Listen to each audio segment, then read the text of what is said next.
Konnichiwa, my name is Jérôme Vague and I'm the chef of the Blind Donkey here in Tokyo in the Kanda area. The restaurant's been open for almost 5 years now, and we cook mostly organic produce from farms that we have visited over the years and established some tight relationship with. Also with some fishermen, we buy the fish directly from harbor, from either fishermen or for people who work on the harbor. And for meat, we also use mostly meats that come from very small production, very human sort of relationship with animals. So we said for meat, we deal with people who, the care to the animal is sort of the main point.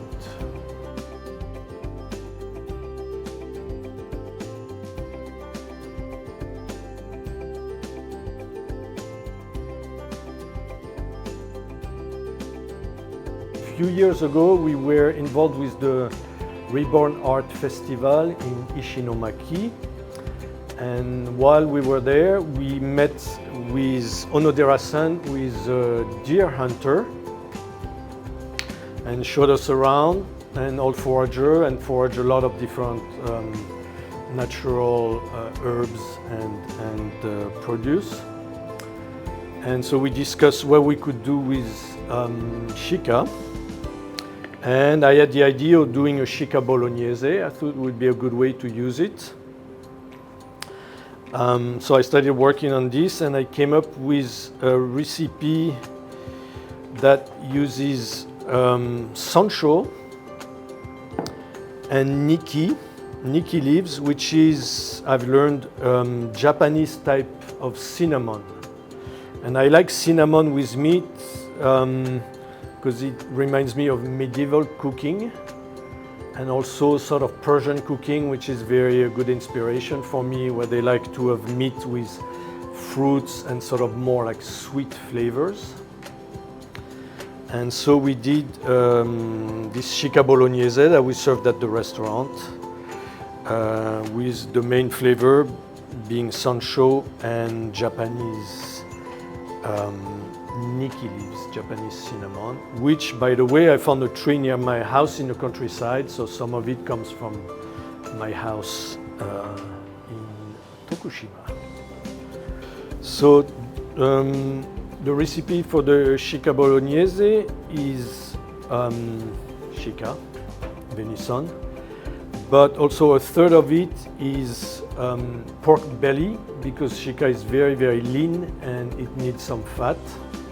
So we grind that and add some onions, carrots, tomato sauce, I can't remember, salt, pepper, and then of course we add the niki leaves that we put into a powder and some sansho, Japanese sansho.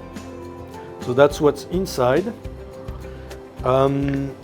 For today, we're gonna serve it with pasta, and I'm gonna add a little bit of butter, and for freshness, some nira that we just got today, and finish on top with a little parsley to make it look nice and attractive. Pasta, so here we have some dried fettuccine, I guess. But classically it's served with spaghetti.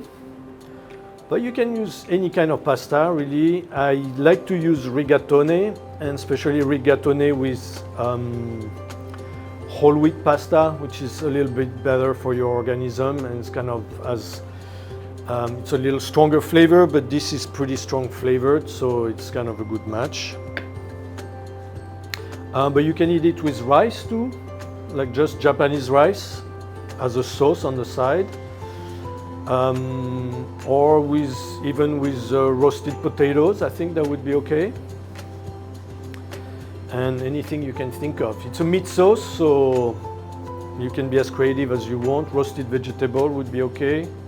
like serve it with some roasted or grilled eggplant would be nice. We might season the water for the pasta, and also we'll try this and see if it needs a little more salt. For salt I use Japanese salt. Generally that's this one is made in Kagoshima and by God, I can't remember their name, but sorry, somebody we visited, and they get water straight out of the ocean and then they boiled it down in big vats until it evaporates and they get the salt. So it's very handcrafted salt. I also recommend, if you can find it, salt that's been evaporated naturally in pounds. That's very nice too. As much as you can use organic produce, I recommend it. The restaurant, we use mostly organic produce, and it's part of our philosophy because we want to support organic and natural farmers, which we feel don't use chemicals and work in collaboration with nature. And we want to make a kind of cooking and a kind of agriculture where we collaborate with the natural world and with the living world, and we support each other. That's very important for the philosophy of this restaurant. And I think the way we eat and the way also that we take care of the earth. Okay, so start. So first we're gonna warm up the bolognese. And I think it's nice to add a little bit of butter because it makes things, rounds things up and makes everything nice and soft.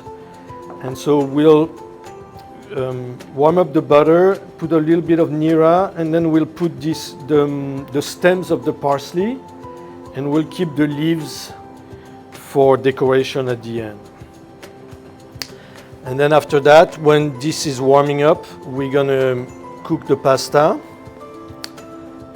Pasta, we decided this pasta about 60 grams per person, but don't use a scale, use your stomach to measure the amount of pasta, because sometimes you're more hungry than others, and then you might want to cook more pasta that day. Okay, so let's start. So first I'll cut the nira.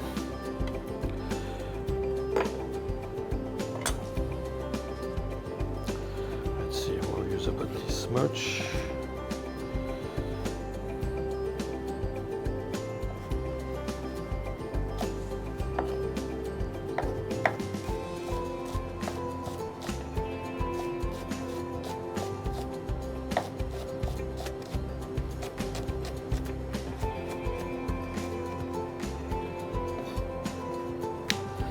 Now we'll pick the leaves of the parsley. This should be enough for 2 people. Then we'll chop this at the end for decoration, and then we'll add this with the nira so we don't waste it. Okay. Turn this over. That's a nice one. And with the bolognese, it's already very cooked, so you want to warm it up very gently. You don't want to boil it, you don't want to scare it, you just want to very soft. So put a little bit of butter, about a small spoonful.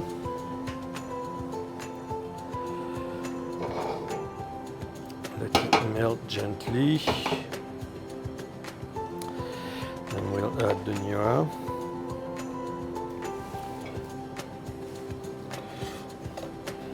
And this, just melt the butter and warm up the nira. You don't need to pre-cook it too much, just a little bit for a minute so it kind of start cooking and sort of release its juices a little bit. And then we'll open the Chica bolognese. add this to the pot.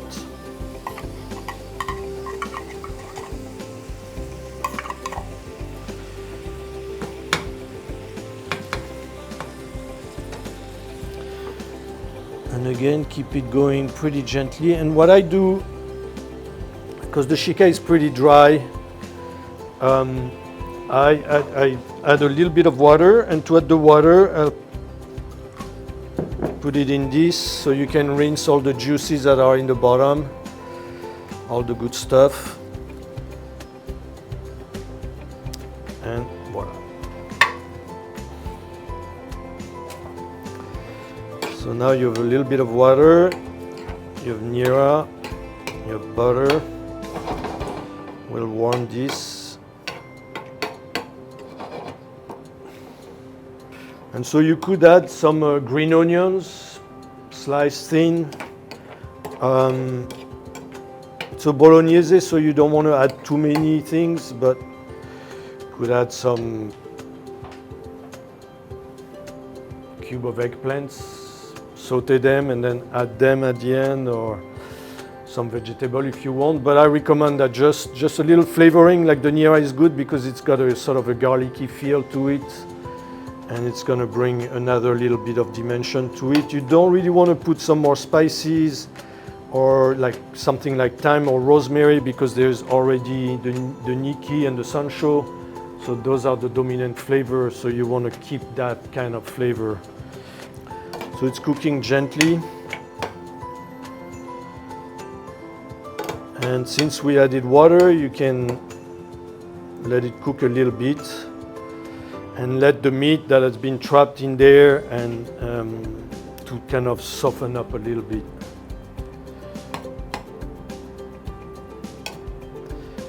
And here there's even a bit of gnocchi leaf right there, just to show you that we're not lying.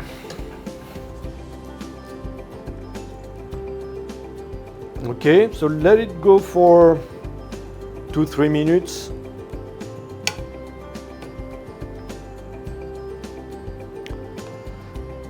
And then you can start your pasta. But these are going to take about 4 minutes to cook. So if you have a double burner, just keep your sauce cooking very gently again. Don't boil it or anything. And then you can cook your pasta at the same time.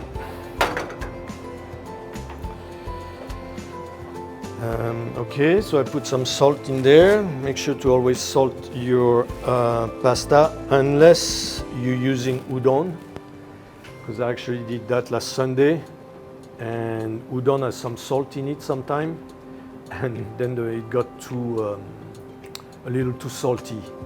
But udon is nice with this too. Works very well. Okay. For pasta, you want the water to boil a little bit, so it cooks quickly. While this is cooking, you can chop your parsley.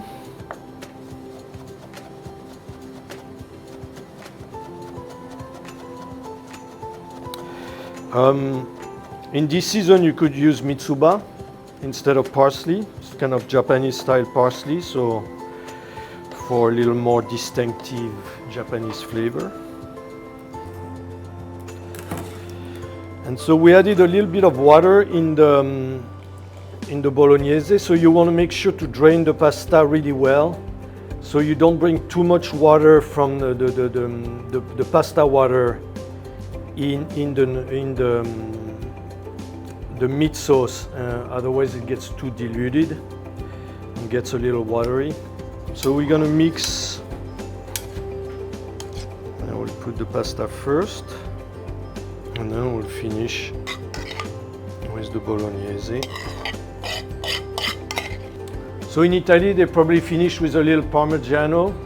You can do that, but you don't have to. And then we'll finish with the parsley, just to freshen up the plate a little bit. And here is your fettuccine bolognese. Please enjoy.